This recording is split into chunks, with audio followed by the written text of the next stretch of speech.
అలాగే కూటమిలో భాగమైన జనసేన పార్టీ, బీజేపీ పార్టీ ఉమ్మడి మేనిఫెస్టో రిలీజ్ చేయడం జరిగింది.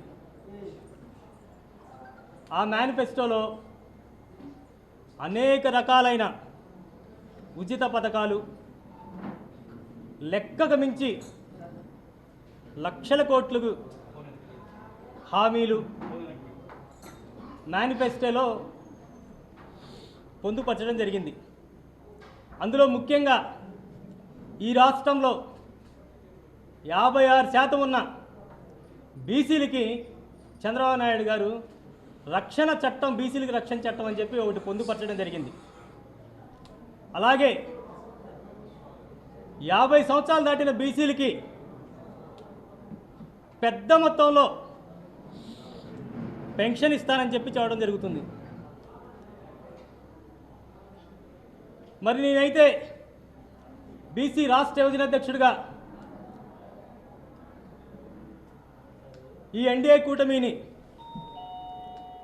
సూటిగా అడుగుతున్నాను, ఇంకెంతకాలం ఈ రాష్ట్రంలో 56% ఉన్న బీసీలు మోసం చేస్తారు మీరు?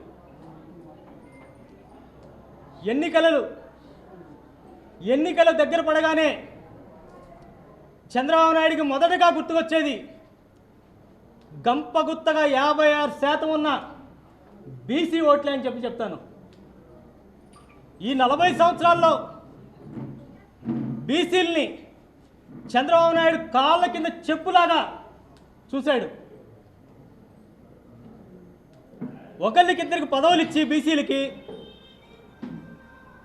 56% ఉన్న బీసీల్ని నయవంచనకు గురి చేశాడు చంద్రబాబు నాయుడు. రాజకీయంగా ఎదగకుండా బీసీల్ని తొక్కిపట్టి మమ్మల్ని అన్యాయానికి గురి చేశాడు చంద్రబాబు నాయుడు. బీసీలు జడ్జీలు అవడానికి వీల్లేదని చెప్పి, జడ్జీలుగా పనికిరాని చెప్పి లేఖ రాస్తాడు. అలాగే నా నాయి బ్రాహ్మణ సోదరుల్ని తమ హక్కుల కోసం సచివాలయంలో కలిస్తే తోకలు కట్ చేస్తారన్నాడు. మరి ఆ రోజు నీకు బీసీలు మనుషుల్లాగే కనపడలేదా? మేమేమైనా జంతువులు ఆ తోకలు కట్ చేయడానికి? బీసీల్ని ముట్టుకుంటానికి కూడా తెలుగుదేశం పార్టీ ఆ రోజున్న ప్రభుత్వం 2014 నుంచి 19 వరకు బీసీల్ని పట్టుకోవడానికి కూడా ఇష్టపడలేదు ఈ పెత్తందారులైన టీడీపీ పార్టీ వాళ్ళు. మరి ఈరోజు ఎన్నికలు రాగానే మళ్ళీ తిరిగి మమ్మల్ని మోసం చేయడానికి, నయవంచన గురి చేయడానికి అనేకమైన వీలు పడని హామీలు ఇస్తూ మళ్ళీ ఈ రాష్ట్రంలో 56% ఉన్న బీసీల ముందుకు వస్తున్నాడు. 2014లో 600 హామీలు ఇచ్చావు.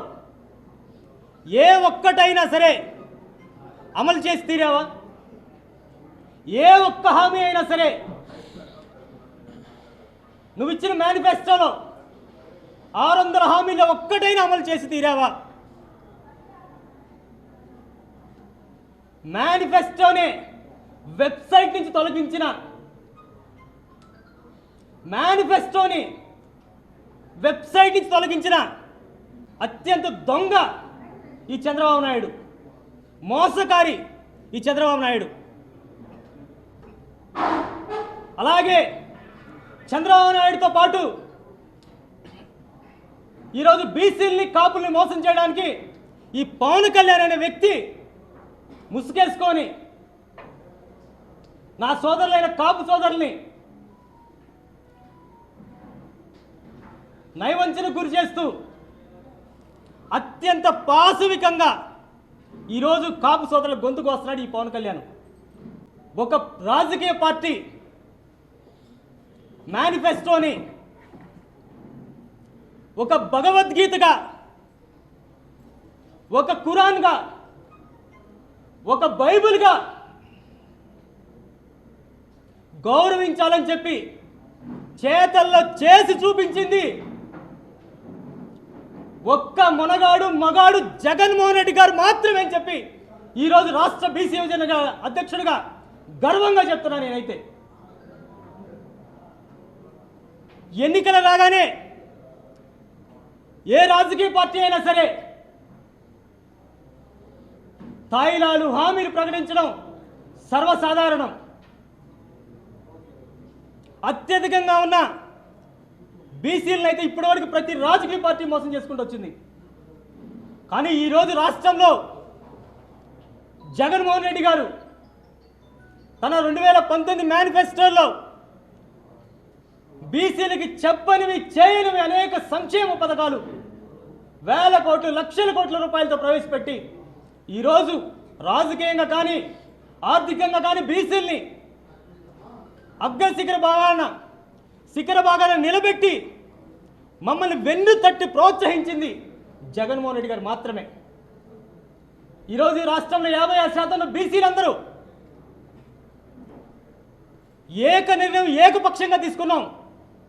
ప్రజా సంఘాలు కానివ్వండి, కుల సంఘాలు కానివ్వండి,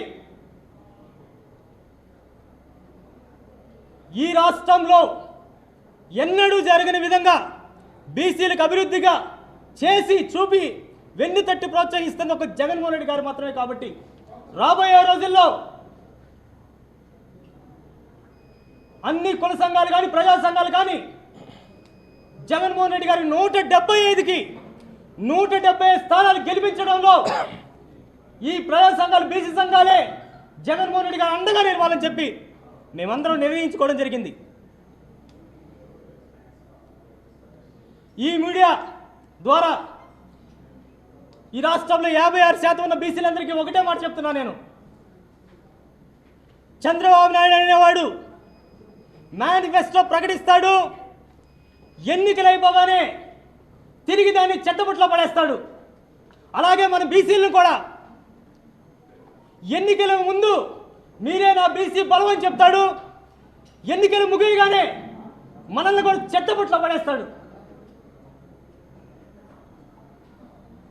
ఈరోజు ప్రతి ఒక్క బీసీ కూడా రాష్ట్రంలో ఉన్న బీసీ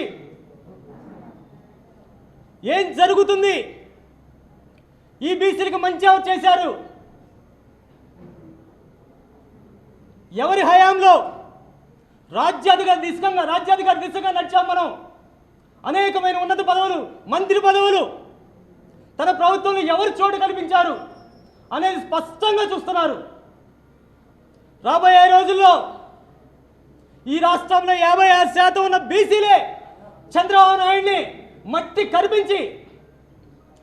కరిపించి జగన్మోహన్ రెడ్డి గారు తిరిగి రాజ్యాధికారంలో ముఖ్యమంత్రి పీఠంలో కూర్చోబెట్టేది ఈ రాష్ట్రంలో ఉన్న 56% బీసీలు అని చెప్పి మీ మీడియా ద్వారా ఈ రాష్ట్ర ప్రజలందరికీ ఒక సందేశం ఇస్తున్నాం. చంద్రబాబు నాయుడు చెప్పే మోసకారి మాయ మాటల వలన ఏ బీసీ కూడా పడకూడదని చెప్పి మేమైతే పిలుపునిస్తున్నాం. ఒకటే ఎజెండా ఈ రాష్ట్రంలో 56% బీసీలది. జై బీసీ వన్స్ మోర్ వైసీపీ అనే నినాదంతో తిరిగి జగన్మోహన్ రెడ్డి గారిని 175కి 175 స్థానాలు కూర్చోబెట్టాల్సిన బాధ్యత ఈ రాష్ట్రంలో ఉన్న బీసీలు అని చెప్పి నేనైతే ఒక సందేశం ఇస్తున్నాను. జై బీసీ.